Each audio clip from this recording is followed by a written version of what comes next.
Hello, നമസ്കാരം. കുറേ നാളായിട്ട് വീഡിയോ ചെയ്തിട്ടില്ല. സീസണിൻ്റെ തിരക്കായിരുന്നു, അത് തന്നെയാണ് കാര്യം. പിന്നെ കുറച്ച് വയ്യായികയുണ്ടായി. ഇന്ന് വീഡിയോയിലൊരു കഥ പറയാമെന്ന് ഇങ്ങനെ വിചാരിച്ചിരിക്കുമ്പോഴാണ് പെട്ടെന്ന് കള്ളൻ്റെ വീട് ഓർമ്മ വന്നത്. പണ്ട് നടന്ന കഥയാട്ടോ. എനിക്കൊരു 6-7 വയസ്സാണ് പ്രായം. വെക്കേഷൻ സമയത്ത് അച്ഛൻ്റെ വീട്ടിൽ പോയിരിക്കുകയായിരുന്നു.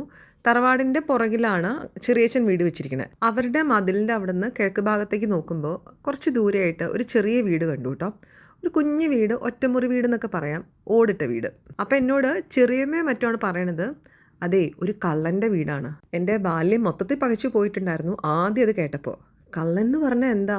ഓർമ്മ വെക്കണ കാലത്തെ കേൾക്കണതാണല്ലോ, കള്ളൻ വരും, രാത്രിയായ കള്ളൻ കയറും എന്നൊക്കെ. അല്ലെങ്കിൽ കള്ളനെ പറ്റി എല്ലാവരും പറയണത് രാത്രികാലങ്ങളിൽ മാത്രം നടക്കുന്ന ഒരു ഭീകര രൂപിയായിട്ടാണല്ലോ. കയ്യിൽ കത്തി ഉണ്ടാവും. ചുരുക്കി പറഞ്ഞാൽ ഒരു വീരശൂര പരാക്രമിയാണ്, നാട്ടുകാരെ മുഴുവൻ വിറപ്പിക്കുന്ന ആളാണ്. അങ്ങനെ ഒരാളുടെ വീടാണ് ദേ കുറച്ച് അപ്പുറത്തായിട്ട് ഇങ്ങനെ എന്നെ കാണിച്ചു തരുന്നത്. അത്ഭുതവും അമ്പരപ്പും ചേർന്ന ഒരു പ്രത്യേക അവസ്ഥയായിരുന്നു എനിക്ക്. കള്ളൻ്റെ വീടേ, അതൊരു ചില്ലറ കാര്യമായിരുന്നില്ല കേട്ടോ. ഒരു 6-7 വയസ്സുള്ള കുട്ടിയെ സംബന്ധിച്ച് എനിക്കിപ്പോഴും ഓർമ്മയുണ്ട്. ശരിക്കും കാണാൻ വേണ്ടിയിട്ട് മതിലിൻ്റെ അടുത്ത് 2 കല്ല് അടുക്കി വെച്ചിട്ട് അതിൻ്റെ മേലെ കയറി നിന്നിട്ടാണ് ഞാൻ ആ വീട് സസൂക്ഷ്മം നോക്കിക്കൊണ്ടിരുന്നത്. അവിടെ ഒരു സ്ത്രീ ഉണ്ടായിരുന്നു. അപ്പോൾ അത് ചെറിയമ്മ പറഞ്ഞു അത് കള്ളൻ്റെ ഭാര്യയാണെന്ന്. ഓഹ്, കള്ളൻ്റെ ഭാര്യ, കള്ളൻ്റെ വീട്, എല്ലാം കൂടെ ബാലരമയിലൊരു കഥമായിരിക്കും കേട്ടോ എനിക്ക് തോന്നിയത്. കള്ളിയങ്കാട്ട് നീലിയാണ് അച്ഛൻ്റെ വീട്ടിൽ പോരുന്ന സമയത്തൊക്കെ എൻ്റെ ഉറക്കം കെടുത്തിയിരുന്നെങ്കിൽ അന്നോട്ട് കള്ളനും കൂടെ കൂടി. ഇവർ രണ്ടുപേരും രാത്രി നടക്കുന്ന ആൾക്കാരാണല്ലോ.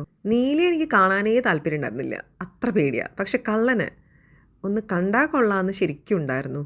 പേടിയാണെങ്കിലും നമുക്കുണ്ടാവില്ലേ ഹൊറർ മൂവീസൊക്കെ കാണുമ്പോൾ ഒന്ന് ഒളിഞ്ഞു നോക്കണ പരിപാടി. അതേമാതിരി കള്ളനെന്ന് കണ്ടിരുന്നെങ്കിൽ എന്നൊക്കെ ചെറിയൊരു ആഗ്രഹം ഉണ്ടായിരുന്നു. പക്ഷെ ആ വീടും ആ സ്ത്രീയും അല്ലാണ്ട് കള്ളനെ ഞാൻ ഒരിക്കലും കണ്ടിട്ടില്ല. പകലാണല്ലോ ഞാൻ ആ വീട് വീക്ഷിക്കണത്, ആ സമയത്ത് കള്ളൻ്റെ സമയമല്ല, അതുകൊണ്ടായിരിക്കും.